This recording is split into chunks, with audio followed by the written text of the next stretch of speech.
I'm Cream Ray, your host at the One Soccer Nation podcast, and today I have the pleasure of interviewing Ritu Bain. Ritu is the Senior Vice President of Revenue at Magnifi by Videoverse. Ritu, thank you so much for taking the time today. How are you doing? Very good, Kareem. It's my pleasure. I'm really looking forward to talking to your audience. Well, thank you so much for taking the time. Right now, you're currently in India. What time is it there in the morning? Yeah, I'm in New Delhi. It's just gone 8:30 a.m. So nice, bright, early start to my weekend speaking to you. Beautiful sun shining right now. Currently in Canada right now, 10 p.m. nighttime. We're gonna get it done though. Super excited to have you on. So for our audience, what is Magnify? Great question to kick this off, Kareem. Magnify is an AI-based sports editing tool. Uh, we started off with sports, but we've branched out into entertainment and news as well. Essentially, what we do is we enable the creation of content on the go using AI models, right? So, say if there's a football game going on out there in the field, it's live. We can pick up the feed direct from the field. We can clip it out. We can tag everything that's happening frame by frame, and then have it repackaged for social publishing. And we do all of that in about maybe 30 to 45 seconds. So if there's a goal that's being scored on the field, you can see it on your phone, your tablet, your any medium, any device in about 30 to 45 seconds. Wow, and that's all done through the technology of AI. Absolutely, yes. So artificial intelligence, machine learning, that's essentially the core of how we've developed Magnify. Amazing. We're hearing a lot about in the last year or two, a lot about AI now in the media. Um, when was this company created? We've had we started off in about 2016, and at that time, the idea was that we were going to do shoppable videos, but content, as you know, as we know content today, which is such a huge part of our lives. If you think back to 2016, it was just sort of starting to creep in. And I think we were a little bit ahead of our time, and then we pivoted into sports when, sort of in the COVID phase or pre-COVID phase, we started thinking about it. That how do you bring sports closer to the sports fan?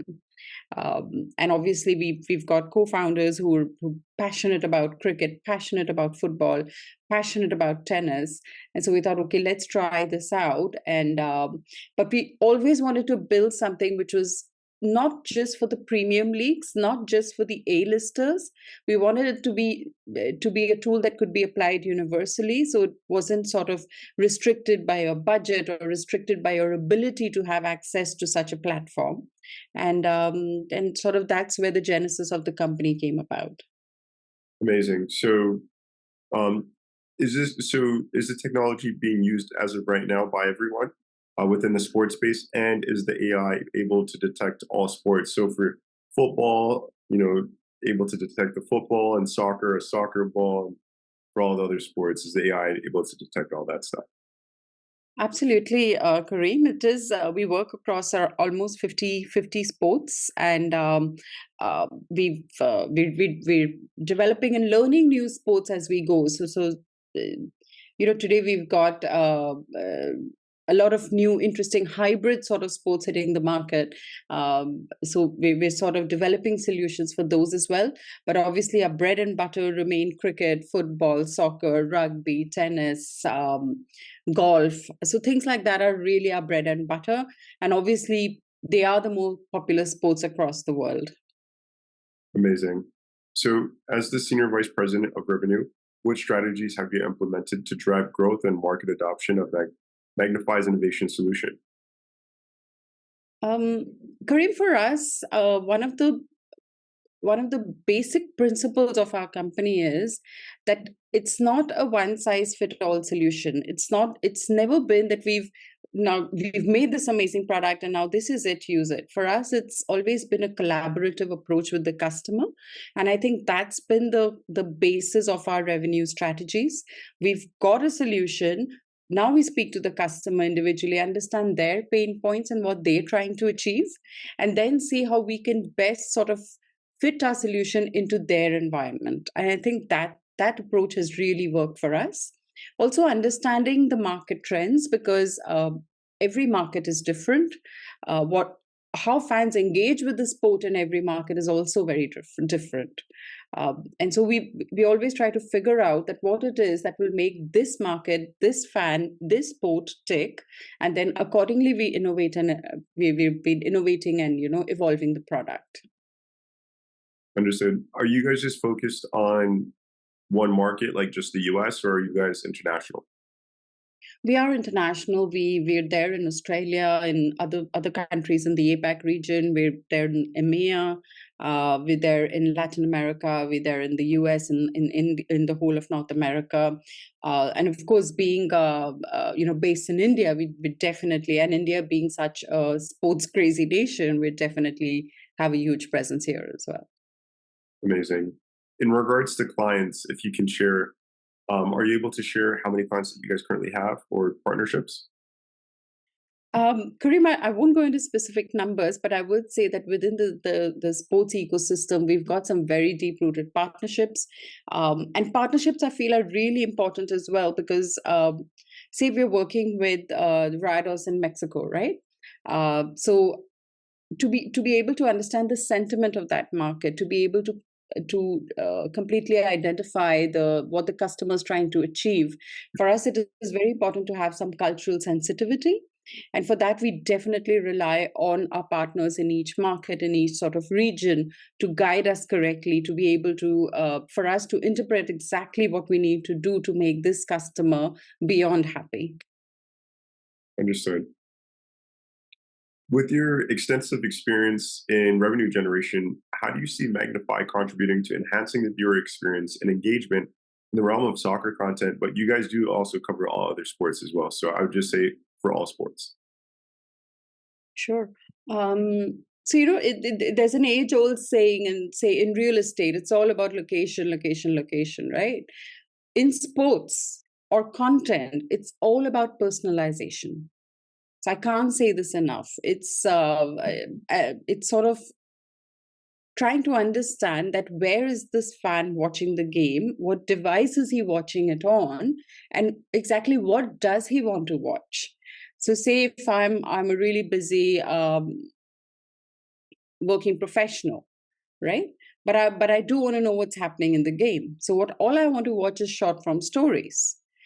Whereas possibly there'll be a weekend when I'm free, and at that point of time, I want to engage with slightly longer form content, but still have an eye on what are the highlights of this game.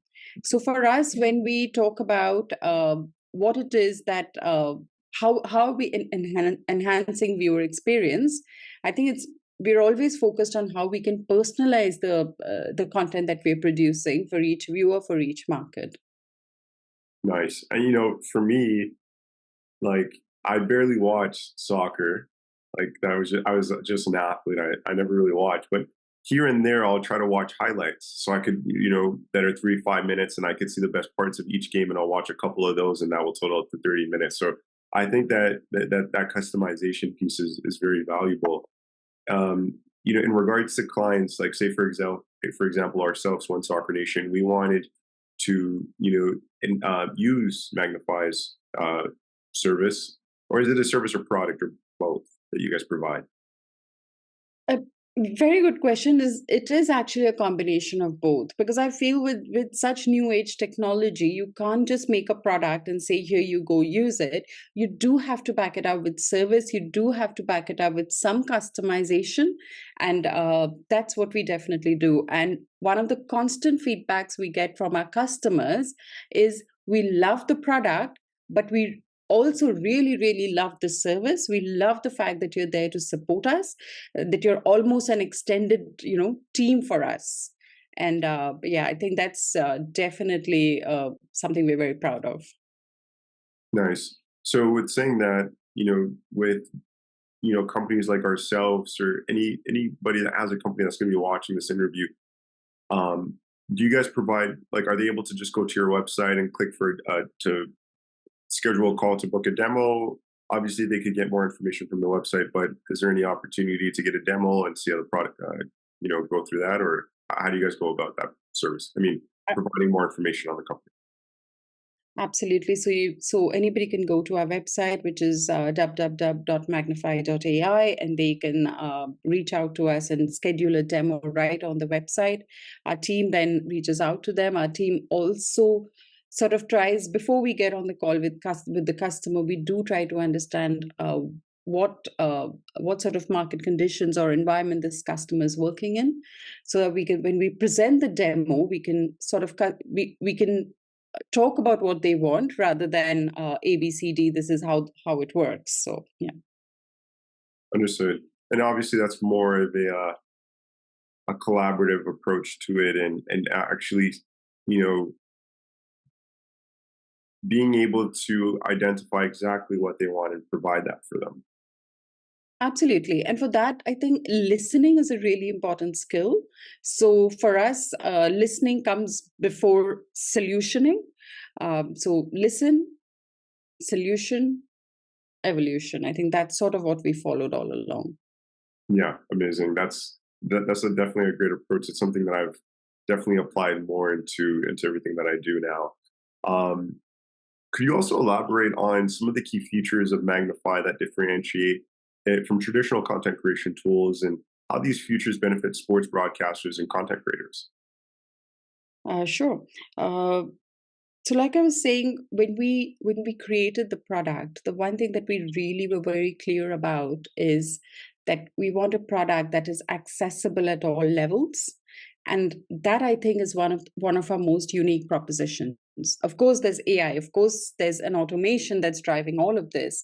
Of course, we're uh, producing content at a very high speed and producing content in numerous formats. Um, but it's almost as though clients have begun to expect that is a given, and now the next point is, what else do you have to offer? That's the core of the product, and for us that's always been the fact that we evolve very quickly, we're very agile, we listen to the clients and we develop new features that might suit them. So say for, I'll just give you an example. There's a client we're working on currently who's got a very specific use case around how they want to use thumbnails.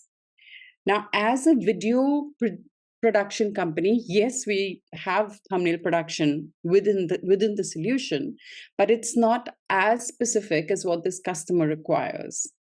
So we are working alongside the customer to develop this feature. Of course, once it is developed, then it applies universally across all our customers because we don't do any feature gating, right?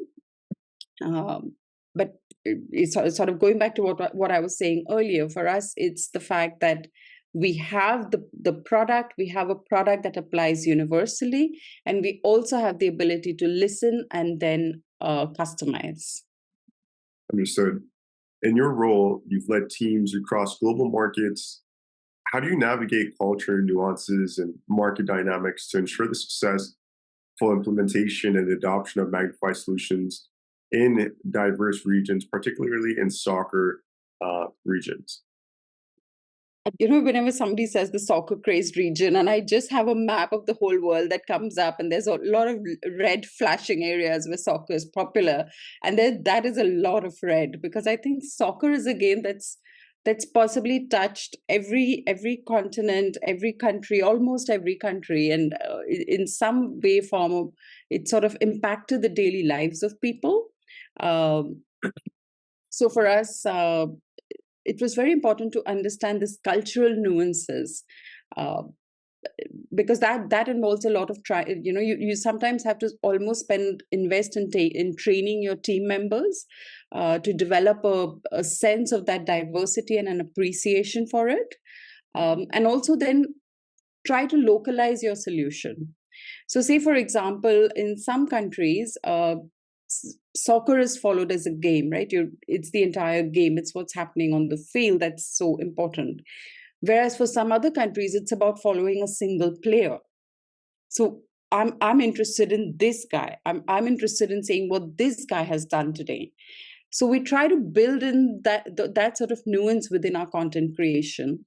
And like I said earlier, partnerships are very important, and the ability to remain agile and flexible to sort of be able to embrace change on the go and to learn from possibly things that we haven't done so well, and then iterate to change our approach and kind of keep doing that time and again. 100%. You mentioned it before that, you said something around 2016.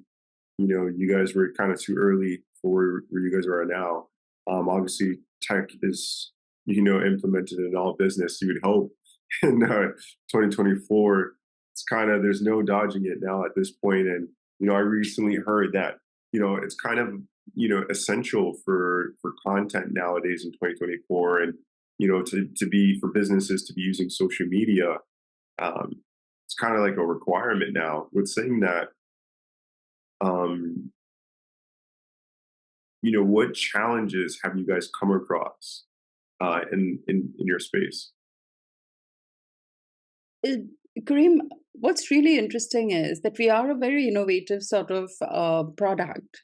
We're bringing artificial intelligence into sports, we're bringing artificial intelligence into media and entertainment. And at the same time, we find there's a little bit of market saturation because there is so much content out there. I mean, I can wake up. There are days when you wake up in the morning and instead of sort of picking up a newspaper, nobody does that anymore. My apologies to all the sort of the media houses out there, but you would go on your phone and you would just start thumb scrolling, right? So there is a market saturation. So it's one of the biggest challenges is how to stand out when the market is so saturated with all types of content. I mean, you can have a thought and then you could go to your YouTube feed and somehow my thoughts there in my feed. How did that happen? But it is happening, right? So the important point is to stand out, to to produce content which is thumb stopping and not thumb scrolling. And also consumer behavior is changing very rapidly. I mean, a few years ago we thought the 8 to 10 minute format is the most popular format. Then 2 years later we went, okay, 3 to 4 minutes, that's what people want. And today we're thinking, no, what they want is less than 60 seconds. So consumer behavior is changing extremely rapidly. I think in the history of the human race, we've not had such rapid changes in how people are engaging with content or how people are engaging with anything in their day-to-day lives as we're seeing today. So for us, the challenge is always, how do we stay ahead of that? How do we still keep producing content that people want to watch and people don't just sort of scroll through? And for that, I think we have a very data driven approach. We look at what's working, we very, very closely. So whatever we're producing, uh, we have a team that sort of scans all social platforms to understand what is being posted, what is the engagement level like, and then we come back with that information to our customers, and we sort of collaborate with them and tell them, okay, this is what might work. And often we'll do a lot of experimentation with customers. So we'll run a pilot and say, okay, let's try this and see. You see what results you're getting, and then we can extend this into your contract with us. Hmm, got it. As someone deeply involved in revenue strategies, how do you measure the effectiveness of Magnify's impact on enhancing audiences, engagement, and driving revenue for sports media outlets and rights holders? Audience engagement, that's sort of like the mantra we live and breathe every single day. So I'm producing content, but is it hitting the right audience? How much time does a person spend watching my content? And I think that those sort of metrics are very, very important for us. User behavior also, what are people stopping to, what is the click-through rate, what is the time spent on the video. All of those metrics are really important for us to identify the trends, so that then we can kind of optimize the product to produce more of that. Also, our partner and our sponsor performance, so trying to understand what is working well with our regional partners, and kind of understanding what the KPIs there are, and then again making the enhancements that are needed so that we can keep demonstrating value to our partners and to our clients as well. Amazing. Last question here on my side is, with the rise of streaming platforms and digital content consumption, how do you envision the future of sports content creation evolving, and where does Magnify fit into this evolving landscape? Karim, when it comes to sports, I think the football industry is almost sort of leading everybody else. So if we look at the last FIFA World Cup and the semi-automated offside technology that was brought in, and all the tactical analysis, and the decision making was also led by data analytics, and I think that's something that's going to get replicated over and over and over in different sports in different countries by different leagues and federations. And the next step would be that how do we take a lot of these same technologies, these behaviors that we know work, and apply them across all levels of the game. Have a situation where smaller leagues and smaller clubs are also able to leverage these sort of technologies to their audience who's sort of watching every day. So say if you've got a club which has a lot of or a collegiate sports team, how do you make sure that they have access to such technology so that they can improve player performance, they can improve audience engagement, and build a better community based on sports, on their love for sports? Hmm. Awesome. Well, those were all my questions. Was there anything that I was missing or that you wanted to add in here? No, not really, Kareem. Maybe probably the only thing I'll add is that everybody views India as a sports crazy nation and as a cricket crazy nation, more specifically. Where I come from in India, that's the eastern part of the country. It's not cricket. It's actually football. It's soccer that takes prime status amongst all the sports. So it's been very exciting speaking to you, and it's very a lot of fun working with all of our football and our soccer customers. Well, this was our first collaboration. I look forward to future collaborations and see how we can collaborate on the business side with One Soccer Nation. So, the company was really intriguing and interesting when I came across it, and that's why I engaged with you guys, wanting to learn more. And for the viewers watching, I definitely urge you guys to check them out. They got some cool technology, amazing products and services. And again, I really appreciate you taking the time for joining us on the One Soccer Nation podcast today. Thanks, Kareem. That was fun.